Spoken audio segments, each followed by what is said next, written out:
Nah, baik. Anda mulai ya. Bismillahirrahmanirrahim. Assalamualaikum warahmatullahi wabarakatuh.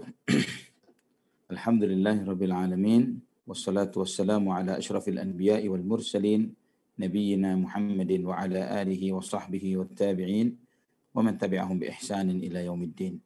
Qala Allah jalla wa ala ya ayyuhalladzina amanu taqullaha haqqa tuqatih wa la tamutunna illa wa antum muslimun. Amma ba'd. Saudaraku fillah rahimani wa rahimakumullah. Alhamdulillah.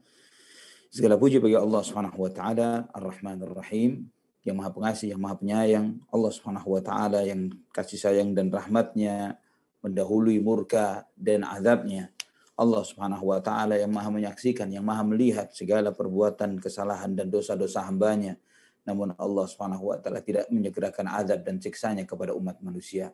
Allah Subhanahu wa taala melihat, Allah Subhanahu wa taala tidak lalai, Allah Subhanahu wa taala mencatat.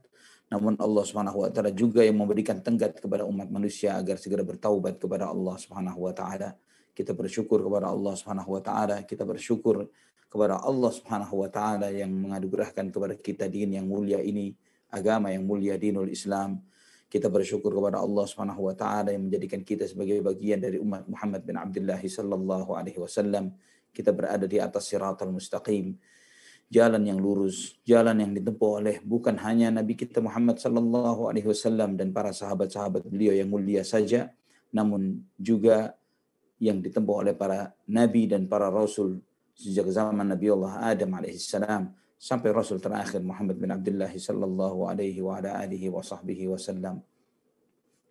Saudaraku fillah rahimani wa rahimakumullah, pembahasan kita pada kesempatan ini melanjutkan pembahasan kita sebelumnya, yaitu kita akan membahas tentang bagaimana salah satu peristiwa besar ya yang terjadi di salah satu fase kehidupan Nabi sallallahu alaihi wasallam sebelum beliau sallallahu alaihi wasallam diangkat dan diutus menjadi seorang nabi dan rasul oleh Allah Subhanahu wa taala. Peristiwa renovasi dan pembangunan Ka'bah ya, dan fitnah yang bakal terjadi akibat hal tersebut. Dan ini terjadi ikhwatal iman rahimani wa rahimakumullah di masa Nabi kita Muhammad sallallahu alaihi wasallam, ketika itu usia beliau kurang lebih 35 tahun. Ya, kita mengetahui ikhwatal iman bahwa Ka'bah adalah bangunan pertama yang ada di muka bumi yang dijadikan oleh Allah Subhanahu wa taala sebagai tempat ibadah. Sebagaimana Allah firmankan dalam surat Ali Imran ayat 96, Inna awwala baitin wudi'a lin-nasi lalladzi bi Bakkah mubarakan wa hudan lil alamin. Sesungguhnya rumah pertama yang ditaruh di muka bumi untuk umat manusia adalah yang ada di kota Mekkah, di kota Bakkah, yang penuh berkah dan petunjuk bagi alam semesta. Ikhwatal iman rahimani wa rahimakumullah, juga ini dikuatkan dalam Sahih Bukhari dan Muslim dari hadis Abu Dzar radhiyallahu an, beliau bertanya, "Ya Rasulullah, ayyu masjidin wudi'a fil ardi awwalu?" Masjid manakah yang pertama kali diletakkan di muka bumi? Yaitu, kemudian Nabi SAW menjawab, qala al-masjidul haram, yaitu Masjidil Haram. Hadis ini sahih riwayat Imam Bukhari dan Muslim. Ikhwatal iman rahimani wa rahimakumullah. Bangunan Ka'bah itu dibangun atas susunan batu-batu. Batu yang disusun di atasnya batu yang lainnya, terus demikian. Dan tanpa semen, ya, tanpa cairan pelekat yang melekatkan, ya, misalnya dari adukan tanah yang melekatkan antara batu dengan batu. Tidak seperti itu, tapi batu ditaruh di atas batu, terus demikian, ya, sehingga kekuatan itu dari situ, tidak ada tambahan alat perekat satu dengan yang lainnya. Dan Ka'bah ini disebut dengan Ka'bah karena sesuatu yang tinggi, Ka'ab, ya, sesuatu yang tinggi itu disebut Ka'bah. Ya, dan juga Ka'bah ini disebut Ka'bah karena muka'ab. Dalam bahasa Arab muka'ab itu artinya kubus. Tapi Ka'bah itu tidak kubus secara mutlak. Kalau boleh digambarkan, ya, bahwa Ka'bah itu bentuknya seperti huruf D. Ya, lihat seperti huruf D. Ada dua sisi. Maka kalau antum mengetahui ada sisi yang disebut rukun Hajar Aswad dan ada rukun namanya rukun Yamani. Ya, rukun Hajar Aswad dan rukun Yamani. Adapun yang lainnya mustadir, ya, melingkar begini. Ini bentuk bangunan Ka'bah itu awalnya adalah seperti itu. Kemudian ditutupkan kiswah di atasnya.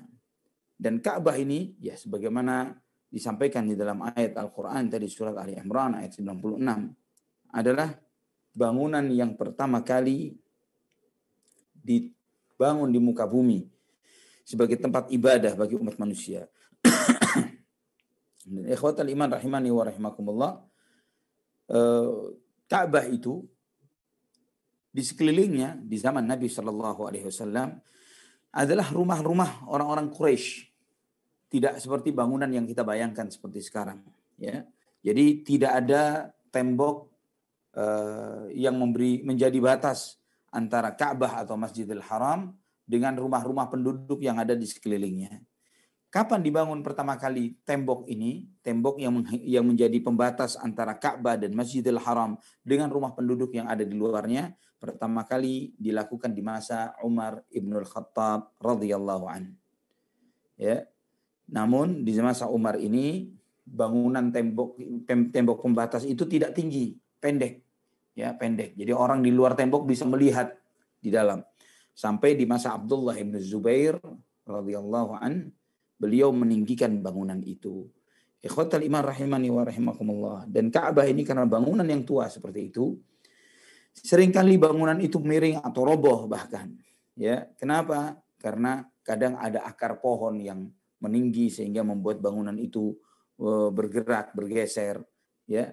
Dan kemudian juga karena bangunan yang sangat tua sehingga mengalami seperti bangunan tua pada umumnya. Ikhwatal iman rahimani wa rahimakumullah, ketika Nabi SAW usia 35 tahun atau 5 tahun sebelum beliau SAW diutus oleh Allah Subhanahu wa taala, dan ini yang disebutkan oleh para muhaqqiqin, para ulama ahli tahqiq yang menjelaskan tentang hal ini, ya, yaitu sebagaimana disebutkan oleh Abdul Razzaq dalam musannafnya, yang beliau mengatakan bahwa pembangunan Ka'bah ini adalah 5 tahun sebelum diutusnya Rasulullah SAW. Ya, dan beberapa ahli sirah yang lainnya menyampaikan akan hal ini. Ikhwatal iman rahimani wa rahimakumullah.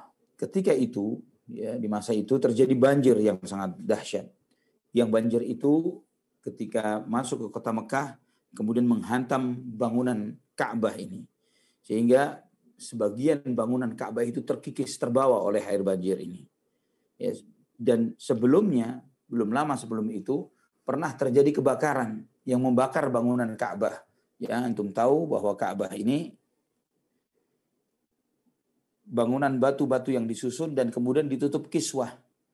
Nah, di masa itu ada seorang wanita yang datang membawa semacam kemenyan atau dupa untuk memberikan wewangian kepada kiswah Ka'bah. Dan tiba-tiba arangnya itu terkena kiswah dan kemudian membakar, termasuk membakar bangunan Ka'bahnya. Nah, ikhwatal iman rahimani wa rahimakumullah. Quraisy sangat menghormati dan mengagungkan bangunan Ka'bah ini. Ya, mengkeramatkan bangunan Ka'bah. Terlebih lagi mereka melihat kasus yang terjadi belum lama ini yang menjadi bahan bibir dan bahan pembicaraan, bagaimana Abraha dan pasukannya dihancur leburkan gara-gara ingin mengganggu bangunan Ka'bah tersebut.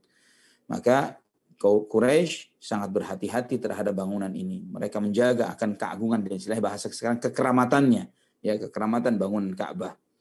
Sehingga mereka pun meyakini di masa jahiliyah bahwa untuk membangun ulang Ka'bah harus diambil dari harta yang bersih, yang tidak boleh dari hasil riba, hasil upah melacur, hasil menzalimi orang lain, mengambil harta orang dengan tidak benar, hasil tipu-tipu, semuanya tidak boleh dimanfaatkan untuk membangun Ka'bah. Ingat, ini kesepakatan siapa? Tokoh-tokoh kafir jahiliyah. Nah, ketika mereka melihat bangunan Ka'bah ini sudah semakin terpuruk, semakin hancur seperti itu, mereka berinisiatif memikirkan bagaimana, apakah harus kita bangun ulang? Namun mereka segan, mereka takut, sangat takut terhadap hal ini. Mereka takut tertimpa musibah karena mereka menyaksikan apa yang terjadi kepada Abraha ya ketika ingin menghancurkan Ka'bah. Maka ada salah seorang tokoh mereka, Al-Walid ibn al-Mughirah al-Makhzumi, dia berinisiatif. Ya, dia bertanya, "Aturiduna bihadmin al-islaha amil isa'ah?" Apakah kalian ketika ingin menghancurkan bangunan Ka'bah dan membangun ulang itu tujuannya untuk memperbaiki atau merusak?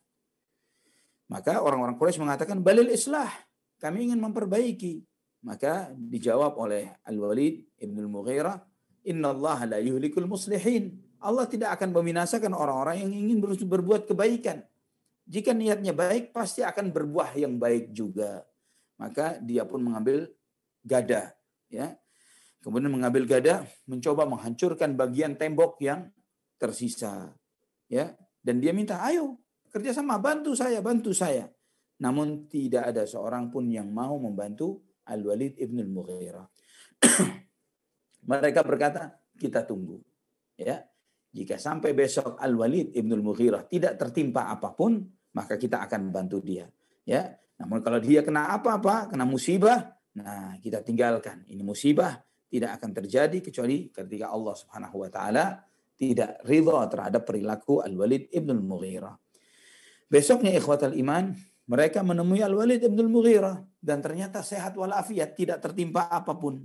Ya, maka mereka pun bareng-bareng mengambil gada dan kemudian mereka menghancurkan bangunan Ka'bah dengan niat untuk berbuat kebaikan. Sambil semuanya ketika memukul itu dengan penuh perasaan ketakutan yang dahsyat, mereka mengatakan, "Allahumma inna la nuridu illa khaira. Allahumma inna nuridu illa khaira." Ya Allah, kami hanya menginginkan kebaikan. Ya Allah, kami hanya menginginkan kebaikan. Ya, mereka mengulang-ulang. Ingat, ini terjadi di masa jahiliyah. Supaya kita sadar ikhwatal iman, betapa lemahnya iman kita bukan dibandingkan dengan para sahabat terlalu jauh, dengan orang-orang jahiliyah. Dengan orang-orang jahiliyah bagaimana pengagungan mereka terhadap Baitullah, terhadap Ka'bah, rumah Allah Subhanahu wa taala. Maka ikhwatal iman rahimani wa rahimakumullah. Ketika bangunan itu dibongkar habis, sampailah mereka nemui pondasi.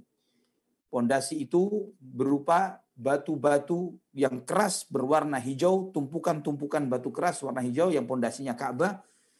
Yang ini adalah pondasi yang dibangun oleh Nabiullah Ibrahim alaihi salam. Ya, yang bangunannya jadi batu-batu tertumpuk-tumpuk sudah melekat satu dengan yang lainnya seperti tumpukan punuk onta.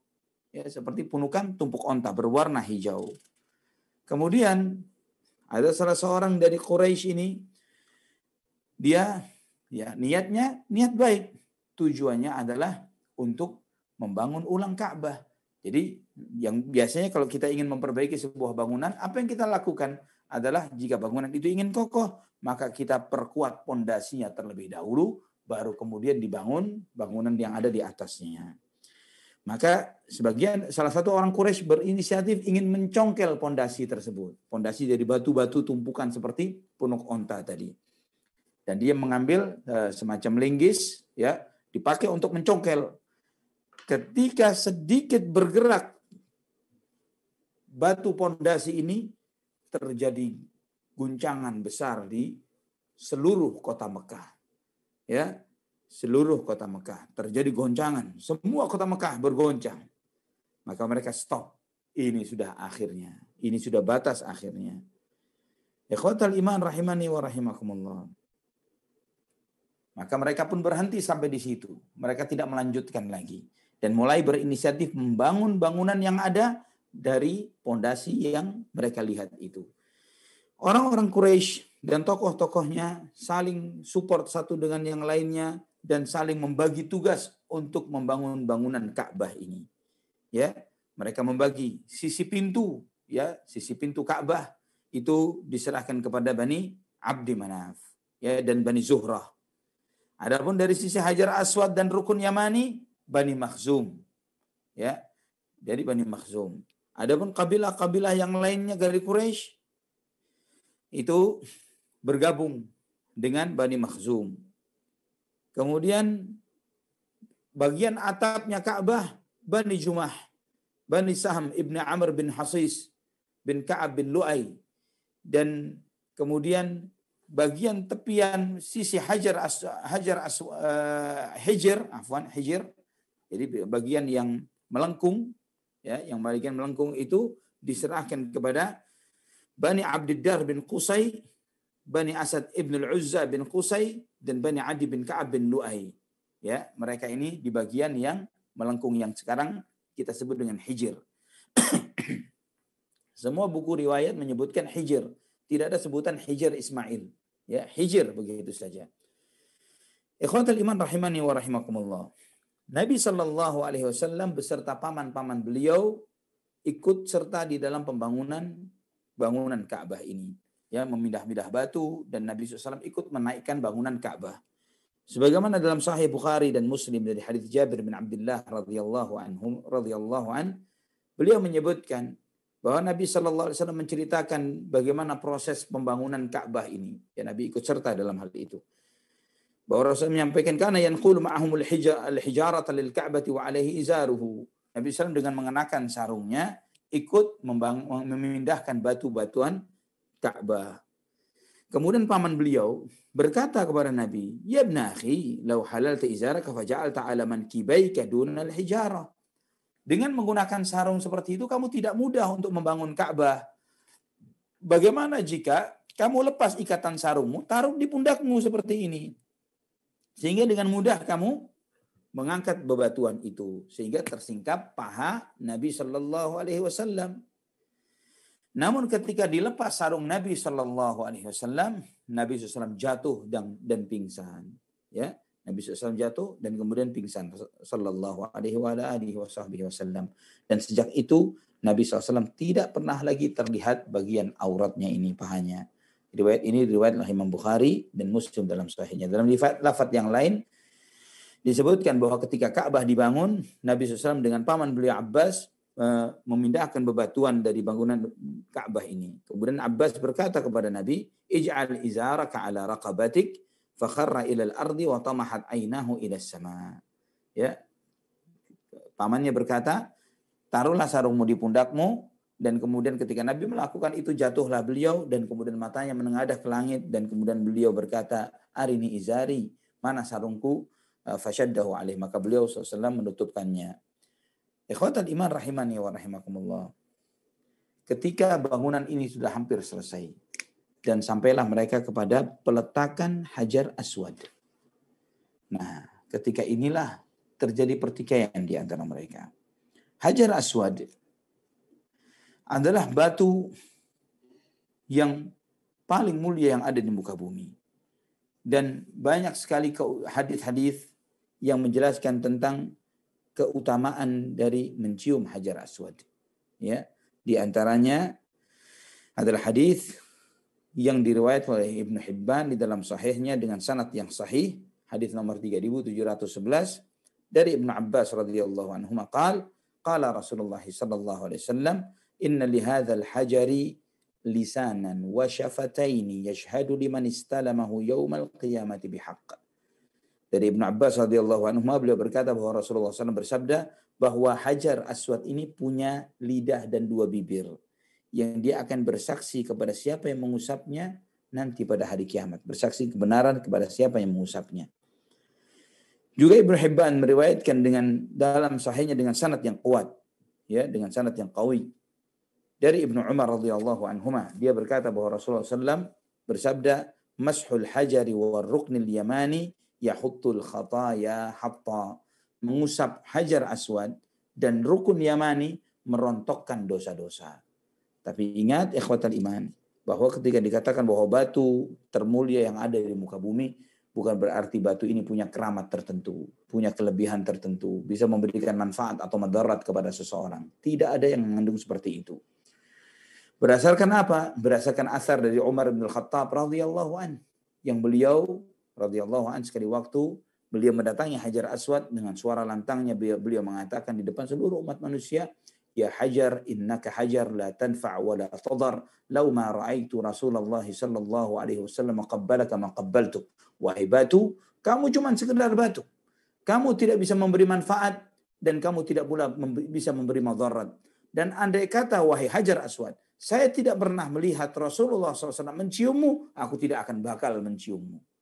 Ya, ini harus kita pahami ya ikhwatal iman, bahwa tidak ada benda keramat, tidak ada. Ya, kenapa kita mencium Hajar Aswad? Ittiba'an lis sunnah, mengikuti sunnah. Ya, tidak lebih dari itu.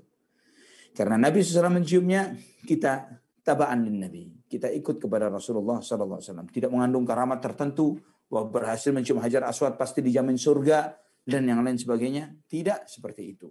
Nah, seringkali penjelasan yang seperti ini ketika kita sampaikan di zaman kita sekarang, dan kemudian kita sampaikan bahwa asar Umar bin Khattab yang seperti itu, maka sebagian orang mengatakan ini pasti Wahabi.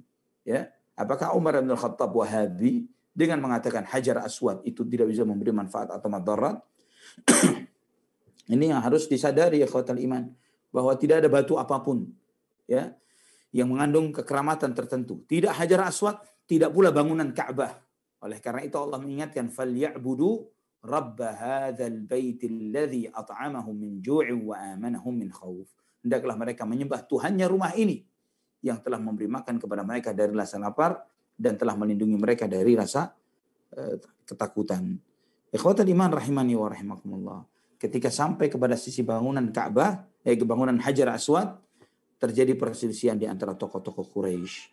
Mereka merasa kami lebih berhak, kamu tidak berhak, kami lebih berhak, dan terus demikian sampai terjadi pertikaian di tanah haram ini. Sampai Banu Abdiddar membawa satu nampan berisi darah, ya, dan kemudian mereka dengan Banu Adi bin Ka'ab bin Lu'ay, mereka mencelupkan tangannya ke dalam darah itu, artinya komitmen siap mati. Siap mati. Mereka mengatakan hadza la'akatud dam. Ya, ini artinya sumpah darah yang artinya siap mereka untuk mati untuk memperjuangkan siapa yang lebih berhak menempatkan Hajar Aswad di tempatnya. Ikhwatal iman, terjadi ketegangan yang dahsyat dalam peristiwa ini. Mereka menghentikan pekerjaannya seselang beberapa waktu, 3 atau 4 atau 5 harian, ya, sehingga salah seorang tokoh senior di antara mereka, yaitu Abu Umayyah ibnul Mughirah al-Makhzumi. Abu Umayyah ibnul Mughirah al-Makhzumi, ayah dari Ummu Salamah, Ummul Mukminin radhiyallahu anha. Ayah dari Ummu Salamah. Beliau usia yang paling tua, ya, di antara tokoh-tokoh Quraisy pada saat itu dia paling tua. Dia mengatakan, "Ya ma'syar Quraisy, ij'alu bainakum fima takhtalifuna fihi awwal man yadkhulu min hadha min babi Bani Syaibah." Ya, bagaimana jika begini saja? Kita tunggu sampai besok, kita lihat siapa di antara kita orang Quraisy ini yang memasuki haram, tanah haram ini besok pagi, ya, besok subuh, siapa yang pertama kali masuk ke sini? Yang melalui pintu Bani Syaibah. Ya, ini sekarang ini dikenal dengan pintu utama, yaitu Babus Salam. Ya, dikenal dengan Babus Salam. Siapa yang pertama kali masuk di sana, itu yang kita serahkan kepada dia. Maka mereka pun sepakat. Ya, maka mereka menanti. Mereka yang ada di dalam tanah haram ini, di sekitar Ka'bah, mereka menunggu. Siapa yang kira-kira yang pertama kali masuk? Mereka menunggu siapa? Kira-kira orang yang mendapatkan kemuliaan terhormat ini, yang meletakkan Hajar Aswad di tempatnya. Dari suku manakah orang tersebut? Tiba-tiba datanglah manusia mulia Muhammad ibn Abdullah sallallahu alaihi wasallam. Seakan-akan Allah Subhanahu wa taala mengutus beliau sallallahu alaihi wasallam untuk menyelesaikan pertikaian fitnah yang hampir berkecamuk dan menumpahkan darah ini.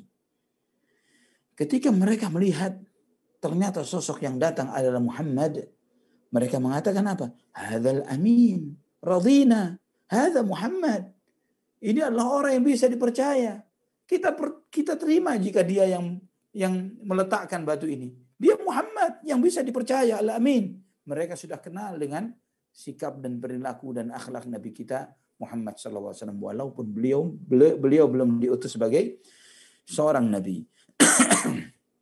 Ketika Nabi SAW sampai di haram, di tanah haram ini, di Ka'bah, Mereka menyampaikan apa yang terjadi di antara mereka.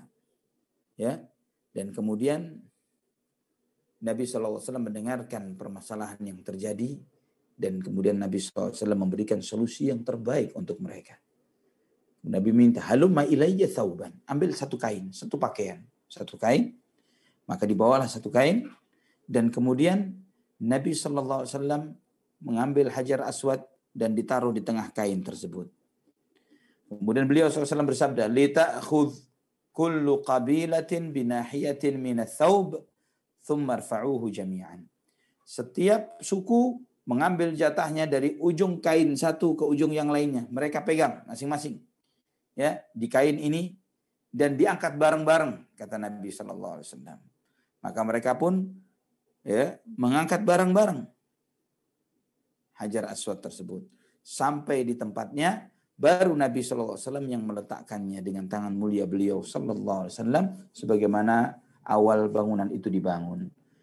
Ikhwatal iman rahimani wa rahimakumullah. Dengan ini, beginilah Nabi kita Muhammad SAW menyelesaikan pertikaian fitnah yang hampir menumpahkan darah ini. Dengan kebijaksanaan yang dahsyat yang memang Allah Subhanahu wa Ta'ala berikan kepada Nabi kita Muhammad SAW. Dan inilah awal permulaan Nabi SAW berperan di tengah-tengah umat manusia, terutama di tengah-tengah sukunya, untuk menafikan, menghilangkan peperangan dan pertikaian antar suku dan kabilah pada saat itu.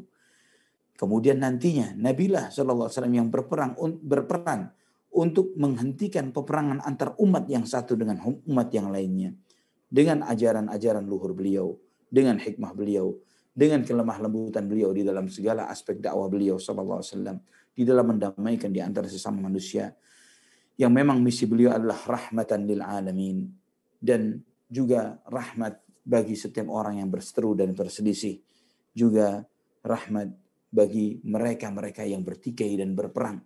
Sebagaimana kita membaca di dalam ayat Al-Quran dalam surat Al-Hujurat, Allah berfirman, wa in ta'ifatani minal mu'minina qatatalu faslihu bainahuma. Jika ada dua kelompok dari orang-orang beriman berperang, damaikan di antara keduanya. Ikhwatal iman rahimani wa rahimakumullah. Dengan segala jerih payah masyarakat suku Quraisy di dalam membangun Ka'bah ini, namun mereka mengalami kesusahan di dalam mengumpulkan harta halal. Ya, dalam mengumpulkan harta halal ini. Karena mereka telah berkomitmen sebagaimana tadi disampaikan, tidak akan membangun bangunan Ka'bah ini kecuali dari sumber yang betul-betul bersih dan murni. Tidak bersumber dari riba, tidak bersumber dari hasil melacur, tidak bersumber dari menipu, menzalimi orang lain dan yang semisalnya.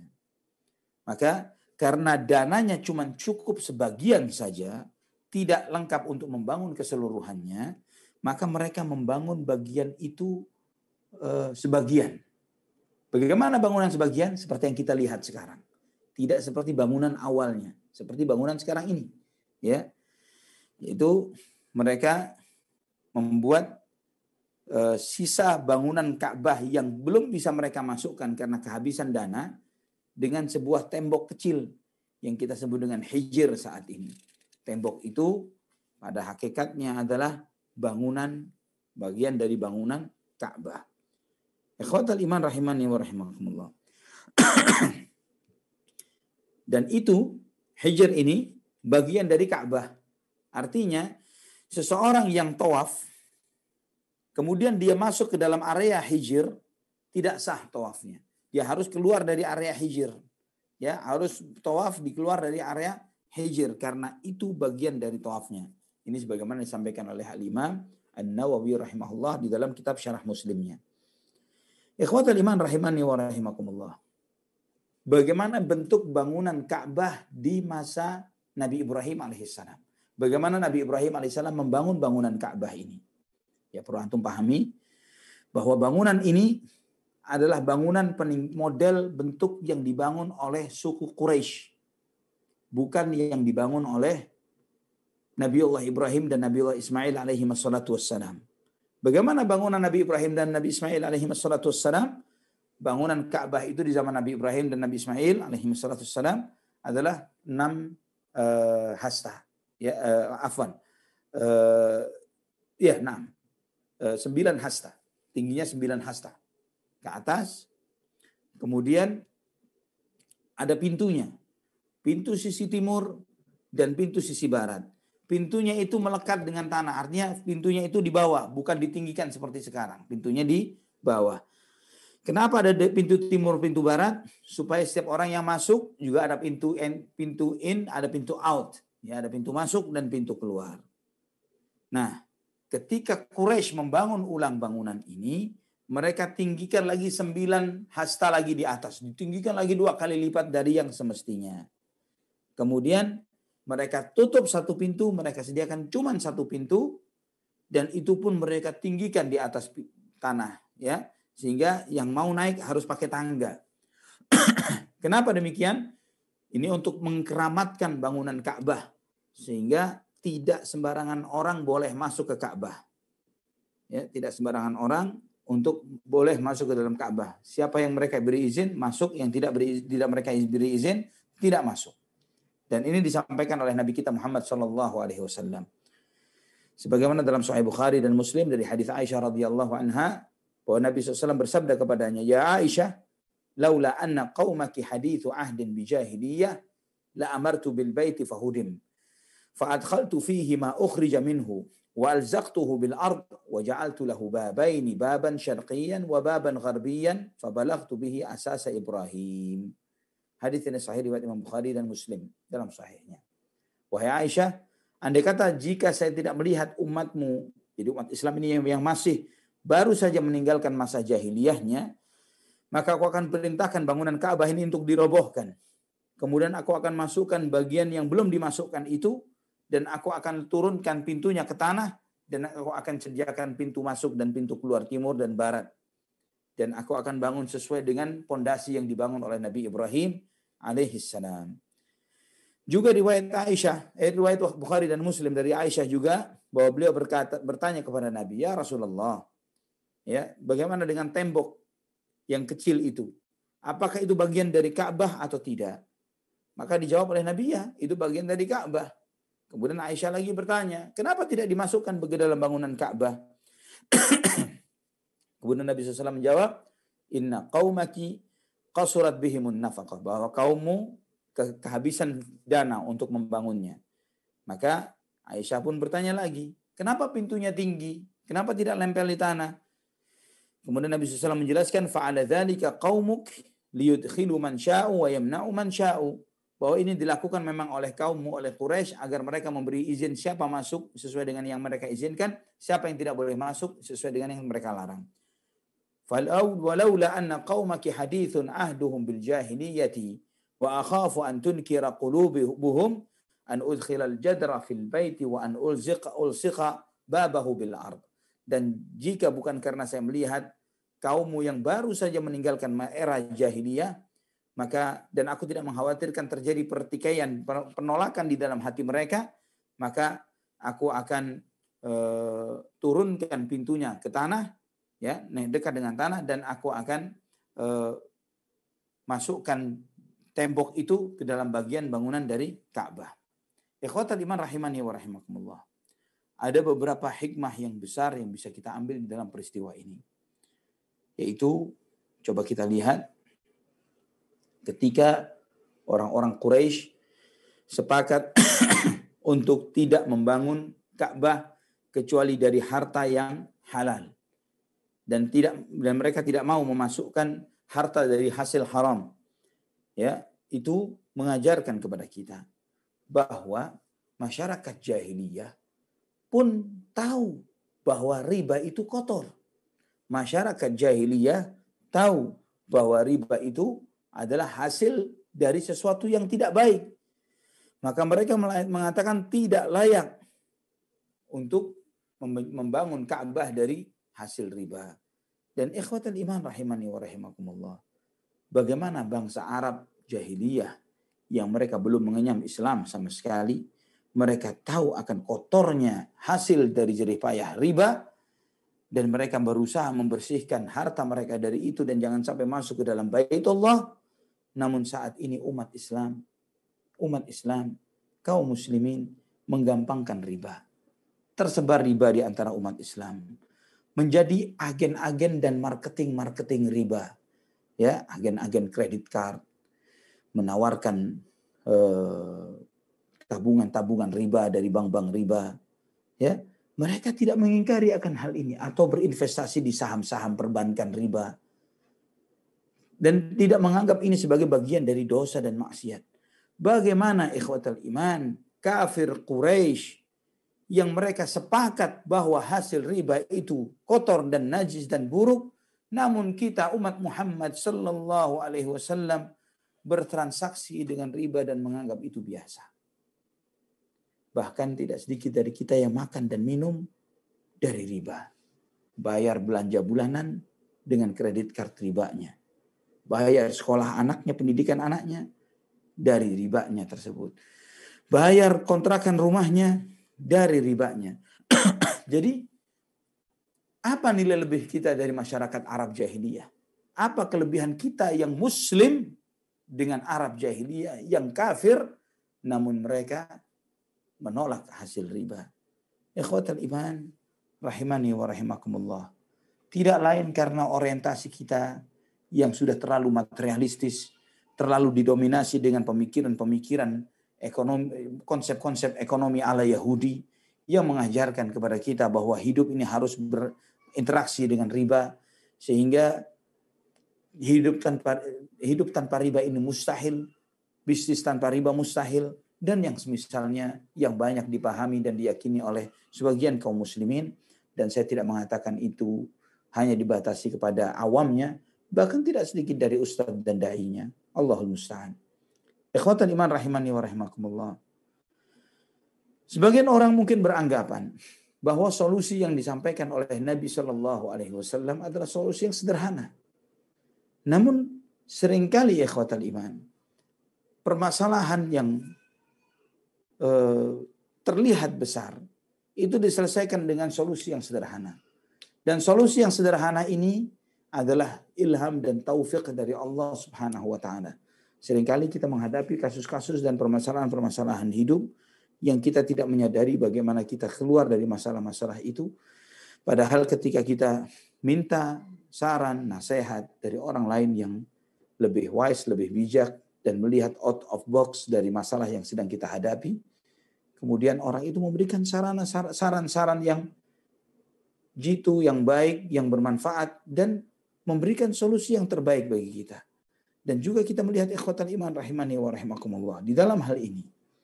Bagaimana Nabi SAW walaupun dengan solusi yang sederhana, tapi solusi ini menyelesaikan permasalahan yang hampir terjadinya peperangan internal di antara mereka.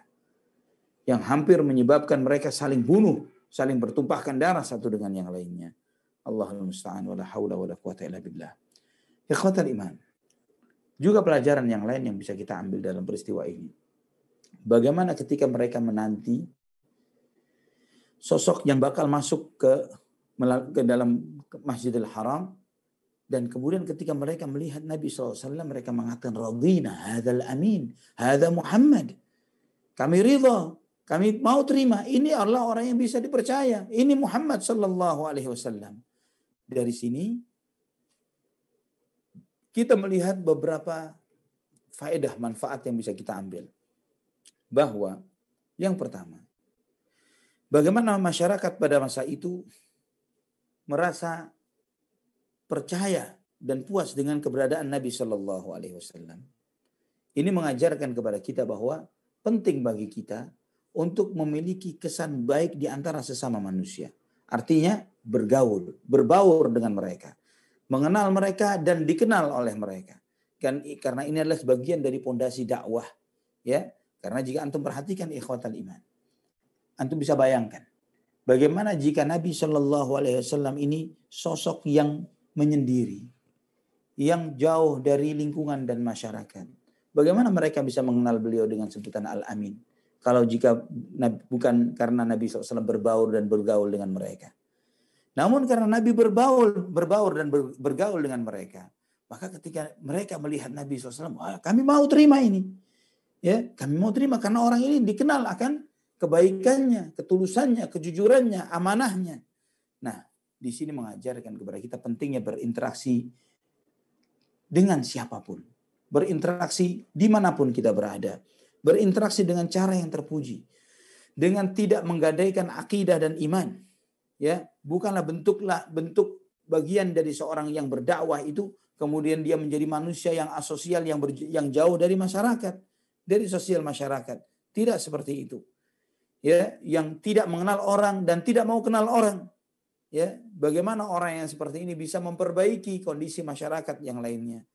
Sedangkan dia menginginkan agar dakwah ini diterima, dia menginginkan agar dampak pengaruh dakwah ini juga terasa. Maka langkah awal yang harus dilakukan oleh seorang dai di medan dakwahnya adalah agar dia hadir di lingkungannya, menjadi saksi, mengenal dan dikenal, dan memahami pentingnya berinteraksi dengan masyarakat yang ada di sekitarnya. Dan itu terjadi di mana? Dimanapun Anda berada. Apakah Anda berada di lingkungan yang beriman secara keseluruhan, atau sebaliknya seperti lingkungan Nabi Shallallahu Alaihi Wasallam? Beliau hidup di dalam lingkungan masyarakat jahiliyah sebelum diutusnya beliau Sallallahu Alaihi Wasallam. Dan itu bukan berarti bahwa Nabi Sallallahu Alaihi Wasallam menerima tradisi-tradisi jahiliyah yang ada pada masyarakat jahiliyah pada saat itu. Nabi berlepas diri dari tradisi jahiliyah. Nabi berlepas diri dari berhala-berhala yang ada. Nabi berlepas diri dari tawaf sekeliling berhala. Menyembelih hewan untuk berhala. Minum khamr, zina. Segala kotoran-kotoran jahiliyah, Nabi Shallallahu Alaihi Wasallam berlepas diri dari itu semuanya. Namun bukan berarti berlepas diri dari itu semuanya kemudian Nabi SAW tidak mau kenal mereka dan mereka tidak kenal beliau. Di sini mengajarkan kepada kita batasan berinteraksi dan bersosialisasi sebagaimana diajarkan oleh Nabi Shallallahu Alaihi Wasallam. Bukanlah mengisolasi diri secara maksimal. Itu yang dicari oleh seseorang sehingga dia tidak dikenal oleh siapapun. Bagaimana jika dia tidak dikenal, bagaimana dia bisa diterima? Ya, ikhwatal iman, rahimahni wa rahimakumullah. Terkadang sebagian dai merasa bahwa menyampaikan kebenaran itu adalah tanggung jawab dan amanahnya. Namun dia lupa poin yang mendasar yang dimiliki oleh Nabi SAW, bagaimana beliau diterima terlebih dahulu oleh lingkungan dan masyarakatnya, kemudian beliau SAW baru berdakwah. Bagaimana kita kemudian mengajak, melarang, mau nyuruh dan lain sebagainya, namun kita tidak dikenal oleh orang. Bagaimana dakwah kita bisa didengar dan diterima? Ikhwatal iman rahimani wa rahimakumullah. Juga bukan berarti interaksi yang totalitas yang dituntut dari seseorang.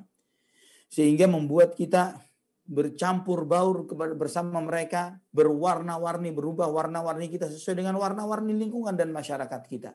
Nongkrong dengan peminum khamar sama seperti mereka. Nongkrong dengan penyembah berhala sama seperti mereka. Tidak seperti itu. Namun bagaimana yang kita berbaur dengan mereka dan kita memiliki prinsip yang tetap kita jaga. Ikhwatal iman rahimani wa rahimakumullah. Di sini kita melihat bahwa Nabi kita Muhammad sallallahu alaihi wasallam walaupun berbaur dengan masyarakat yang ada pada saat itu tidak merubah kesucian dan keluhuran diri beliau yang tidak terkontaminasi dan terkotori dengan budaya-budaya, keburukan-keburukan dan kesesatan-kesesatan jahiliyah. Kemudian ikhwatal iman, pertanyaan berikutnya adalah bagaimana Nabi SAW bisa memiliki poin positif ini di masyarakat beliau. Bagaimana bisa mereka dengan sepakat mempercayai beliau SAW. Ya, dari sini kita mengambil pelajaran kedua yang berikutnya adalah bahwa di antara pondasi hal yang paling mendasar yang harus dimiliki oleh seorang dai yang ingin dia dakwahnya berpengaruh di lingkungannya adalah hendaklah dia memiliki akhlak yang baik, sikap dan perilaku yang mulia. Sebagaimana akhlak Nabi kita Muhammad SAW yang dengan perilaku dan akhlak beliau yang membuat beliau disambut dimanapun beliau berada. Yang mereka bergembira dan senang melihat sosok Nabi SAW. Mereka ridha Nabi SAW sebagai pengambil keputusan di antara mereka. Walaupun Muhammad SAW pada saat itu termasuk orang-orang yang paling muda di antara mereka. Ikhwatal iman rahimani wa rahimakumullah. Dan ini ya akhlak yang baik, tampilan kesolehan, ya menjaga diri, menjaga kewibawaan seseorang, menjaga kesolehan dan ketakwaan antara dia dengan Allah, ini berdampak pada apa yang dilihat orang kepada diri seorang dai. Ya, berdampak kepada bagaimana seseorang melihat sosok seorang ustadz atau dai. Saya beri contoh yang lain. Adalah kisah Nabi Yusuf alaihissalam. Nabi Yusuf alaihissalam, ketika beliau ditempatkan di penjara, beliau bertemu dengan dua orang temannya yang sama-sama di penjara karena kesalahan mereka masing-masing. Kemudian apa yang disampaikan oleh kedua teman Nabi Yusuf ini?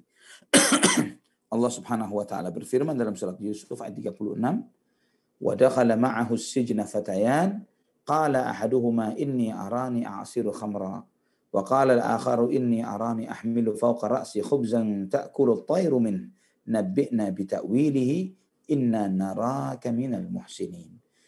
Dan bersama Nabi Yusuf masuklah dua orang pemuda. Maka salah seorang dari dua orang pemuda ini berkata, "Sesungguhnya aku bermimpi, aku memeras khamr, memeras anggur." Dan kemudian yang satu lagi mengatakan bahwa aku bermimpi, aku memikul di atas kepalaku roti dan dimakan oleh burung. Apa takwil dari mimpiku ini? Inna naraka minal muhsinin. Sesungguhnya kami melihatmu wahai Nabi Yusuf termasuk bagian dari orang yang berbuat baik. Minal muhsinin. Ikhwatal iman, rahimani wa rahimakumullah. Di mana mereka melihat Nabi Yusuf alaihissalam? Di dalam penjara, tempatnya kriminal. Ya, namun mutiara tetap mutiara, walaupun di dalam kubangan sampah, di dalam kubangan got, tetap mutiara. Walaupun beliau alaihi salatu wassalam berada di dalam penjara, tetap manusia melihat beliau adalah orang yang mulia. Bukan berarti kalau di penjara pasti orang buruk. Tidak seperti itu.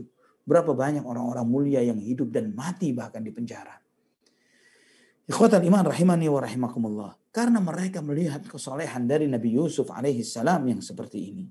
Dan melihat bahwa beliau termasuk orang-orang yang muhsin, yang berbuat baik. Maka mereka pun menanyakan kepada Nabi Yusuf tentang takwil dari mimpi yang mereka hadapi. Di sini ikhwatal iman, hendaklah setiap dai yang berdakwah di jalan Allah Subhanahu wa taala menghiasi dirinya dengan akhlak yang baik, berinteraksi dengan sesama dengan cara yang baik, yang mulia, mengenal dan dikenal oleh orang, mendatangi dan didatangi, mendengar dan didengarkan, menerima dan diterima, sehingga mempengaruhi. Ya, beliau berdakwah dengan dakwah itu berdampak untuk mempengaruhi kepada lingkungan yang di mana beliau berada. Ikhwatal iman rahimani wa rahimakumullah.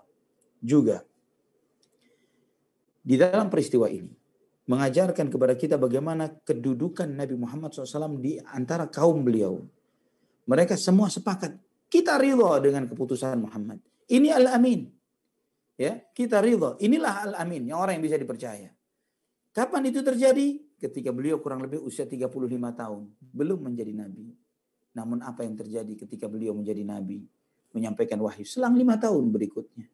Mereka mengatakan sahir, kahin, kadzab, majnun, tukang sihir, dukun, pendusta, orang gila, tuduhan-tuduhan buruk dan negatif tentang Nabi Muhammad sallallahu alaihi wasallam. Sedangkan mereka tentang urusan dunianya mereka ridha. Mereka mengatakan Muhammad al-amin. Tapi ketika bicara urusan agama mereka disinggung, maka mereka mengatakan inilah pendusta, kadzab, sahir, kahin, ya, tukang sihir, dukun dan yang semisalnya. Ini tuduhan-tuduhan mereka ini bukanlah menunjukkan kebenaran mereka, bahkan menunjukkan kebatilan tuduhan mereka, kepelin-pelanan mereka. Bagaimana mereka, dan ini juga mengajarkan kepada kita ikhwatal iman, terutama kepada para dai, bahwa ketika kita berinteraksi dengan sesama dalam urusan dunia, banyak welcome-nya di antara kita dengan antara satu dengan yang lainnya. Namun tidak ketika bicara tentang agama. Ketika kita menyinggung tentang tauhid, tentang syirik, maka di saat itulah mereka musuh-musuh tauhid, ya, agen-agen kesyirikan, mereka akan menggerakkan segala potensi yang mereka punya untuk mendiskreditkan dan menyudutkan dai-dai yang mengajak kepada tauhid tersebut. Ikhwatal iman rahimani wa rahimakumullah. Dari peristiwa ini juga kita mengambil pelajaran bahwa kemarin terjadi peristiwa Abraha yang dihancur leburkan oleh Allah. Dan di situ menunjukkan betapa mulianya Quraisy di mata orang-orang Arab yang lainnya, di depan suku-suku Arab yang lainnya, sehingga menjadikan Quraisy sebagai simbol, sebagai mereka menganggap ini keluarganya Allah, kerabatnya Allah. Allah sampai turun membela mereka untuk membela mereka. Dan di dalam peristiwa pembangunan Ka'bah ini ada tahapan lebih maju dari itu semuanya, yaitu mengajarkan kepada kita, menunjukkan bagaimana kelebihan Muhammad sallallahu alaihi wasallam dari seluruh Quraisy yang ada.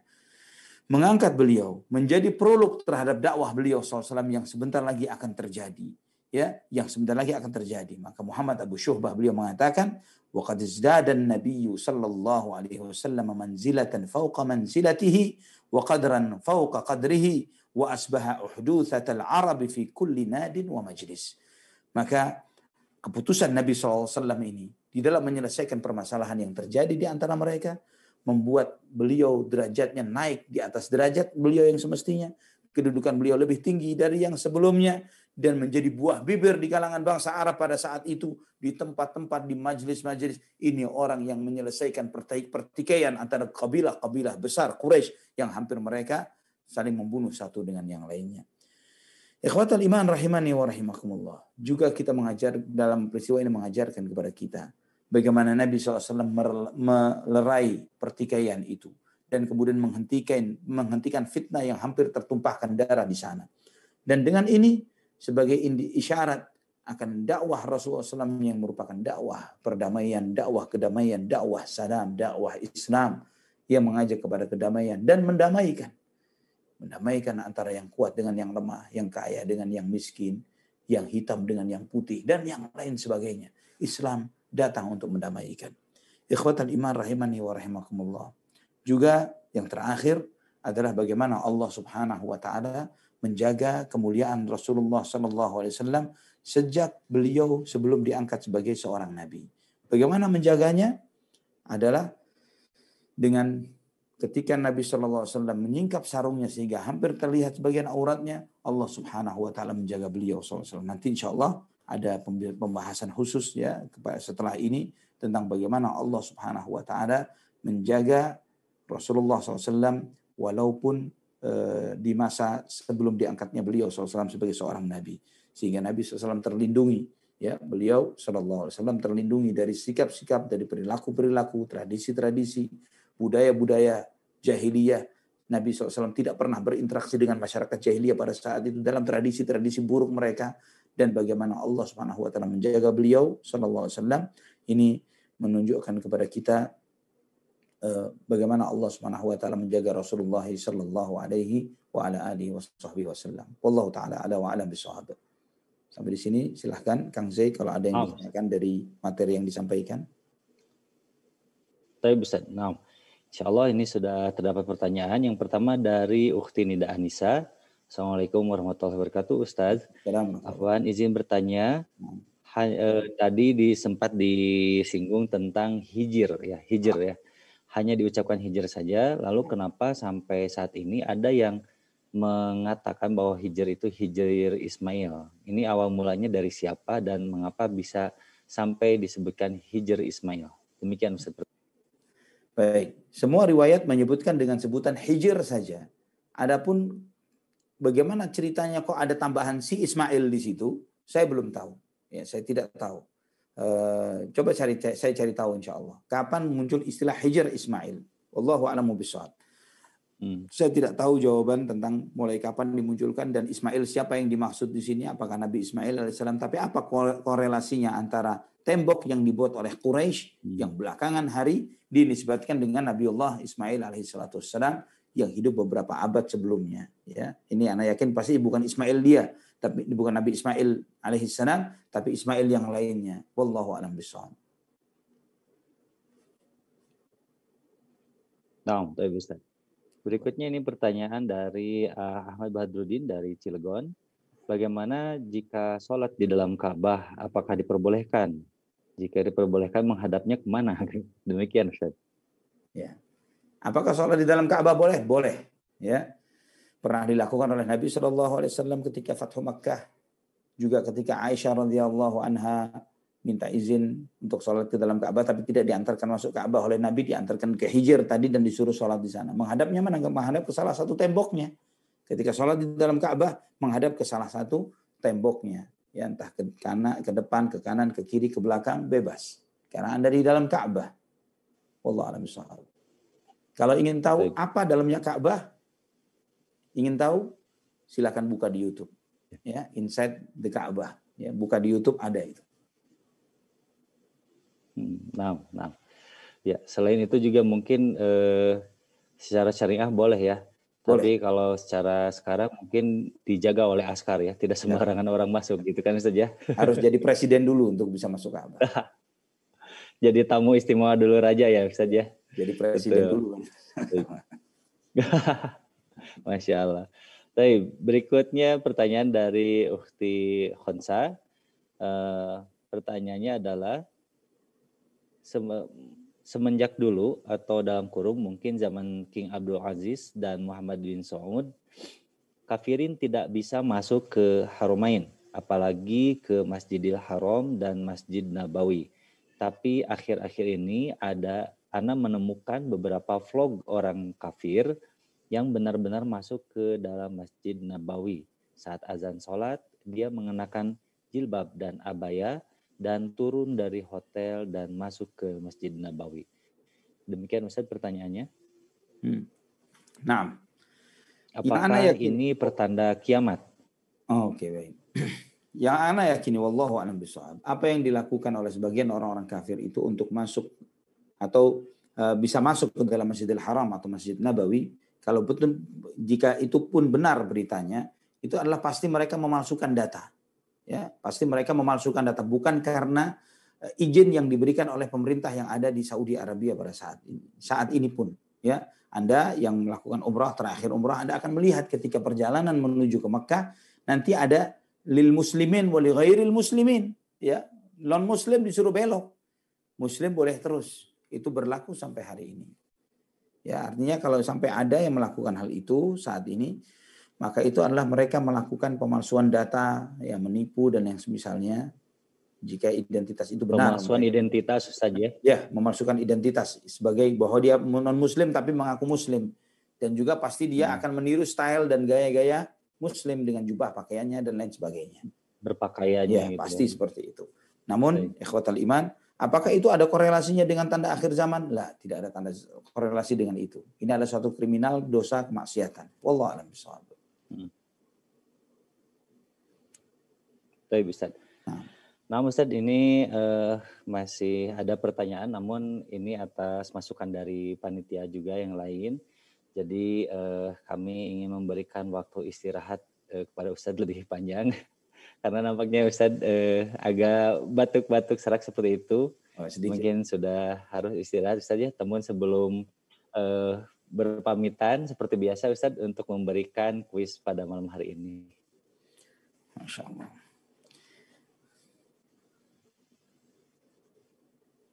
Insya Allah sih saya kasih kuis yang susah-susah gampang ya pada kesempatan ini. Apa alasan Nabi Shallallahu Alaihi Wasallam tidak merenovasi ulang Ka'bah seperti bangunan Ka'bah di zaman Nabi Ibrahim alaihissalam dan Ismail alaihissalam? Jadi apa alasan Nabi Shallallahu Alaihi Wasallam tidak merenovasi ulang bangunan Ka'bah seperti di masa Nabi Ibrahim alaihissalam? Kenapa Nabi SAW mendiamkan bangunan Ka'bah itu seperti sekarang? Baik, pertanyaannya apa alasan Nabi SAW tidak merenovasi ulang bangunan Ka'bah seperti saat zaman Nabi Ibrahim ya? Ya. Saat baik. Jemaah sekalian, itu pertanyaannya. Nanti kita akan akhiri jawabannya di pukul 20:56 ya. Baik, terima kasih Ustaz untuk pertanyaannya. Mungkin untuk akhirul kalam dari Ustaz. Fadhil. Nah, ikhwatal iman rahimani wa rahimakumullah. Nanti pada kesempatan berikutnya kita akan mempelajari tentang bagaimana Allah Subhanahu wa taala melindungi Nabi SAW dari kotoran-kotoran jahiliyah. Bagaimana Allah Subhanahu wa taala menjauhkan beliau dari penyembahan terhadap berhala. Bagaimana Allah menjauhkan beliau dari segala tradisi-tradisi buruk masyarakat jahiliyah, khamar, musik dan yang lain sebagainya. Ya.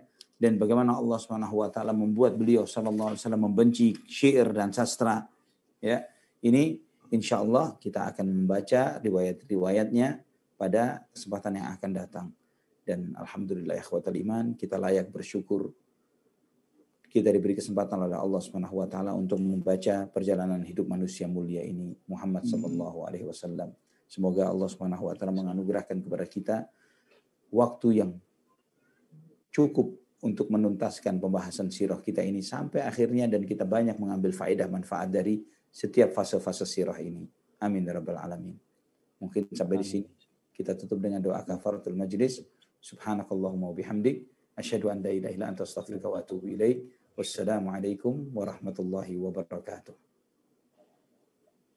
Waalaikumsalam warahmatullahi wabarakatuh. Syukran jazakallahu khair.